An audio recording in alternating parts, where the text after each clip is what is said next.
तो जब तक हमें किसी चीज की इंपॉर्टेंस नहीं पता चलती तब तक उन चीजों को हम हल्के में लेते हैं। तो जैसे कई स्टूडेंट क्या करते हैं कि कई टॉपिक को पढ़ने में वो कंजूसगिरी करते हैं। जैसे हम एग्जाम्पल के जरिए समझते हैं, अभी जैसे जावास्क्रिप्ट में 2 पार्ट है, जावास्क्रिप्ट कोर और एक डॉम का।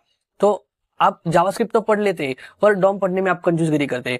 तो क्या होता है, लेट्स से आप किसी इंटरव्यू पे गए या किसी ने आपको पूछा कि मुझे HTML CSS और जावास्क्रिप्ट में एक वेबसाइट बना के दो और उसमें ये फंक्शनलिटी चाहिए। तो आप क्या करते हो, HTML CSS तो आपने अच्छे से पढ़ा होगा और उसी में तो आपने मस्त वेबसाइट बनाई। तो जब बात आती है फंक्शनिंग की तो उसमें डॉम का यूज होता है।